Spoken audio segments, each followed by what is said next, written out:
अस्सलाम वालेकुम, welcome back to my YouTube channel easing CSS and PMS. और इस वीडियो में हम सीएसएस के जनरल एबिलिटी का 2019 का पास्ट पेपर सॉल्व करेंगे। हम हर क्वेश्चन को स्टेप बाय स्टेप देखेंगे। तो सबसे पहले हमारे पास क्वेश्चन है क्वेश्चन नंबर 6। क्वेश्चन नंबर 6 का पार्ट ए है, उसमें वो कहते हैं कि Moiz was trying to sleep at one night but there was too much noise around him. वो नॉइज किस किस का था? His clock ticked every 5 seconds, a tap was dipping every 7th second and a pet dog snored every 12 second। के moist जो है उसके इर्द गिर्द जो है एक क्लॉक है जो हर 5 सेकंड के बाद टिक कर रहा है, एक टैप है जो हर 7 सेकंड के बाद क्या करिए डिप कर रही है, और एक पेट डॉग है जो हर 12 सेकंड पर क्या कर रहा है स्नोर कर रहे हैं। वो नोटिस करता है अपने क्लॉक पर कि तमाम जो थिंग्स हैं वो on the stroke of midnight यानी एग्जैक्टली 12 AM पे तीनों चीज़ों इकट्ठी होती हैं, happen together. Find after how many seconds 3 things happen together. अब अगर आप क्वेश्चन की स्टेटमेंट देखें तो वो लेक्चर जिसमें हमने HCF और LCM से रिलेटेड अपने जो रियल वर्ल्ड प्रॉब्लम से वो देखा था, उनमें ये ट्रिक हमने देखी थी। जिस क्वेश्चन में टुगेदर का वर्ड आ जाता है तो आपने ये समझ आना है कि उस क्वेश्चन में उसके सोल्यूशन में हमने LCM लेना है। ठीक है, जहाँ पे आ गया हमारे पास टुगेदर का word, that means we have to take LCM there. तो सबसे पहले सोल्यूशन देखें। क्लॉक जो है वो हर 5 सेकंड पे टिक कर रहा है, वी नो।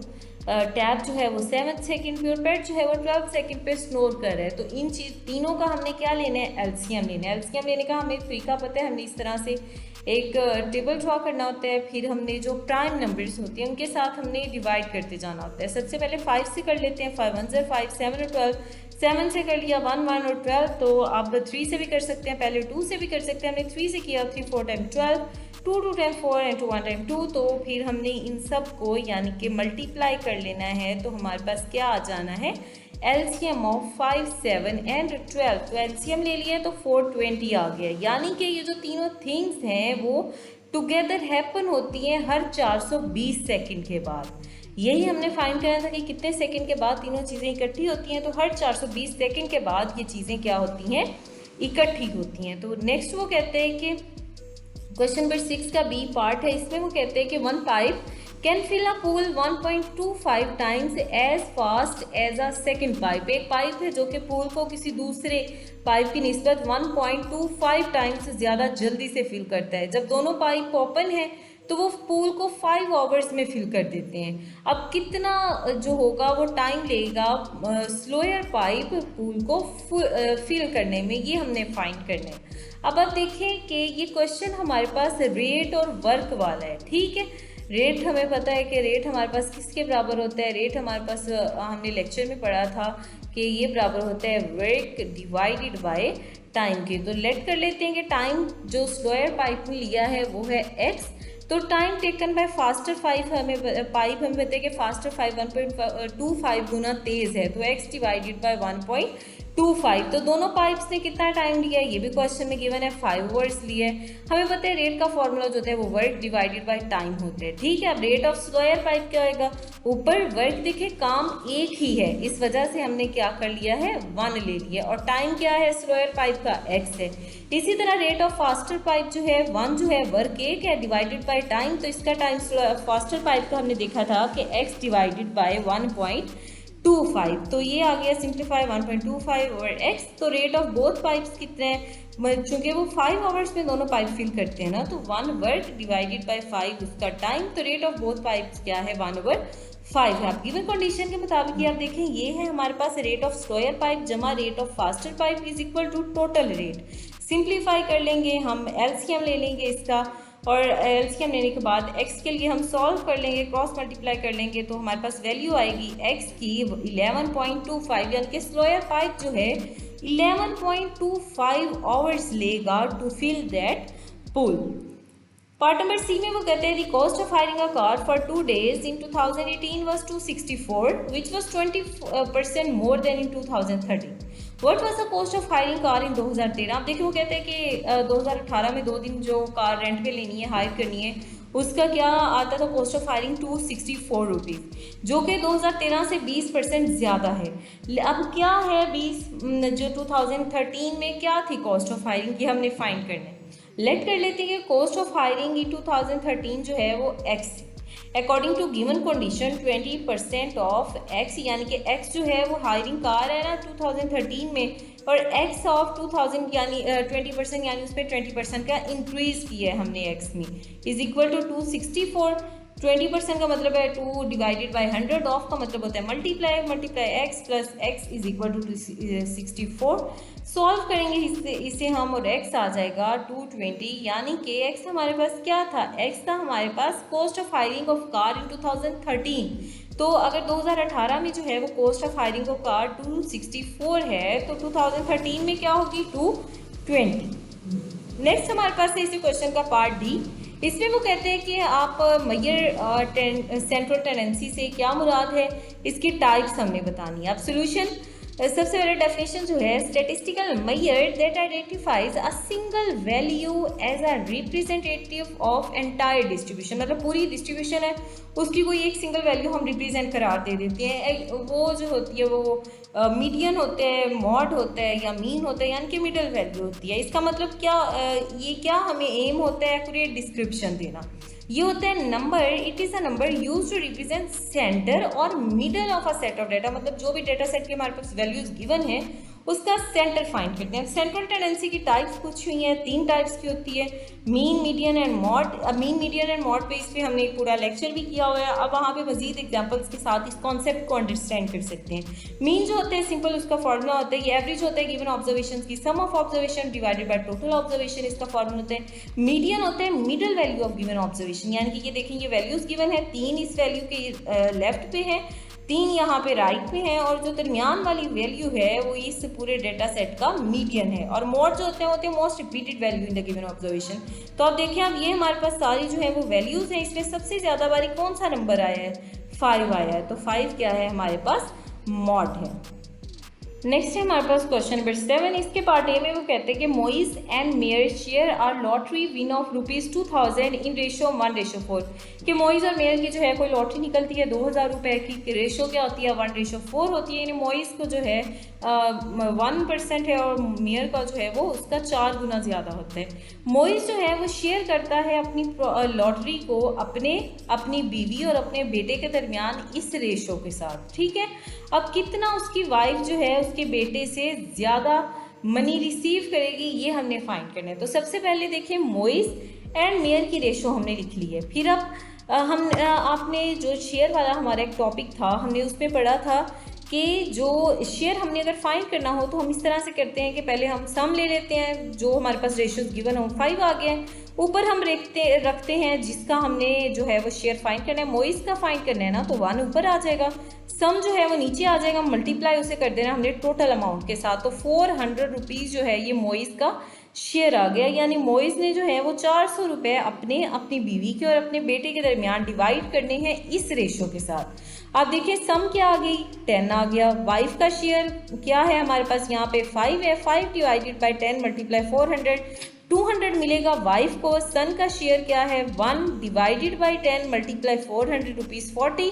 तो हमने फाइंड करना है कि वाइफ को सन से कितने पैसे ज़्यादा मिले हैं, तो दोनों को सब्ट्रैक्ट कर देंगे तो वाइफ जो है वो 160 रुपीज़ मोर हासिल करती है देन अपने बेटे से। ये जितने भी क्वेश्चंस हम यहाँ पे पढ़ रहे हैं जिनका ताल्लुक जो है वो पहले लेक्चर सीरीज़ से है, तो मैं उन लेक्चर सीरीज़ के लिंक्स भी डिस्क्रिप्शन बॉक्स में मेंशन कर दूंगी। अब इन कॉन्सेप्ट्स को मजीद एग्जांपल्स के साथ वहाँ से देख सकते हैं। नेक्स्ट है हमारे पास पार्ट बी में वो कहते हैं कि a farmer keeps hens and rabbits on his farm. One day he counted the total of 70 heads and 196 legs. How many more hens than rabbits do they have? एक farmer जो है उसके पास उसके फार्म पे hens and rabbits हैं, एक दिन वो 70 हेड और 196 लेग्स काउंट करते हैं। अब कितनी जो है वो hens rabbit से ज़्यादा ही हमने फाइंड करना है। लेट कर लेते हैं कि F जो है वो रिप्रेजेंट कर रहा है hen को, R जो है रिप्रेजेंट कर रहा है रैबिट को। अब देखिए टोटल नंबर ऑफ हेड्स कितने हैं, 70। हेड हमें पता है मुर्गी का भी एक ही हेड होता है, रैबिट का भी एक ही हेड होता है, तो H + R is equal to 70। अब देखिए रैबिट की कितनी लेग्स होती हैं, 4 लेग्स होती हैं, जबकि हैन की क्या होती हैं, 2 लेग्स होती हैं। तो टोटल नंबर ऑफ लेग्स क्या आ गई, हैन के साथ हमने 2 मल्टीप्लाई कर देना है, रैबिट के साथ हमने 4 मल्टीप्लाई कर देना है, is equal to total number of legs. अब देखिए अब हमारे पास ये दो इक्वेशंस बन गई हैं, लीनियर इक्वेशंस बन गई हैं, हमने सिमल्टेनियस इक्वेशन को सॉल्व कर लेना है। मल्टीप्लाई करेंगे पहले हम इक्वेशन 1 को 2 से और फिर इक्वेशन 2 मल्टीप्लाई करेंगे इक्वेशन 1 को 2 से और फिर इक्वेशन 2 को हम उसमें से सब्ट्रैक्ट कर देंगे। तो हमें पता है सब्ट्रैक्ट करने के लिए साइन चेंज होता है, ये कैंसिल हो जाएगा। 2r minus 4r minus 2r is equal to minus 56, minus 2 जो है वो उस तरफ ले जाएंगे तो माइनस 56 ओवर माइनस 2, तो माइनस माइनस कैंसिल, 56/2r जो है 28, यानी कि रैबिट्स हमारे पास कितने हैं 28 हैं। फिर हमने हैन फाइंड करनी है तो हम इक्वेशन 1 में वैल्यू पुट कर देंगे, तो h plus 28 is equal to 70, h is equal to 42। अब ये हमारे पास दोनों आ गया। अब हमने फाइंड करनी है कि कितनी हैंड्स जो हैं वो रैबिट से ज़्यादा हैं। सिंपल 42 में से 28 माइनस कर देंगे तो दैट मीन्स कि 14 hands are more than rabbits, 14 hands जो हैं वो रैबिट से, खरगोशों से ज़्यादा हैं। पार्ट नंबर सी में वो कहते हैं कि पॉलीगॉन क्या है और उसकी रेगुलर पॉलीगॉन की आप डिफरेंट टाइप्स को बयान करें। अब देखिए पॉली का जो मतलब होता है ना, पॉली का मतलब होता है सेवरल यानी कि कई, बहुत सारे, ठीक है। तो आर 2 डायमेंशनल, पहली बात कि पॉलीगॉन 2 डायमेंशनल फिगर होती है, 1 डायमेंशनल नहीं होती। That has finite number of sides, यानी ठीक है उसकी सेवरल साइड्स हैं लेकिन वो फाइनाइट नंबर ऑफ साइड्स होनी चाहिए। और साइड्स ऑफ पॉलीगॉन्स होती हैं वो स्ट्रेट लाइन सेगमेंट से बनी होती हैं जो कि हर एक से कनेक्टेड होती हैं, यानी कि एक क्लोज्ड फिगर होती है। और जैसे ये ट्राइंगल है ना, वी नो ट्राइंगल में 3 जो हैं वो 3 कह लेंगे 3 साइड्स हैं, लेकिन ये क्या है एक पॉलीगॉन है। पॉलीगॉन का मतलब होता है कई साइड्स वाले।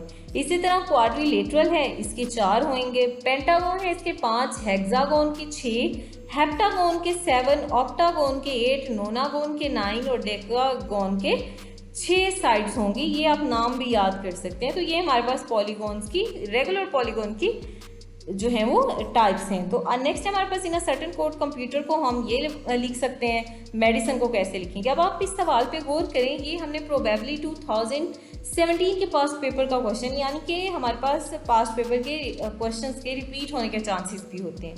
आप देखिए कंप्यूटर को उसने किस तरह से जो है वो कोड किया हुआ है। आप देखिए पहला लफ्ज़ वो एंड पे ले गया है, एंड वाला लफ्ज़ वो पहले नंबर पे ले गया, ठीक है।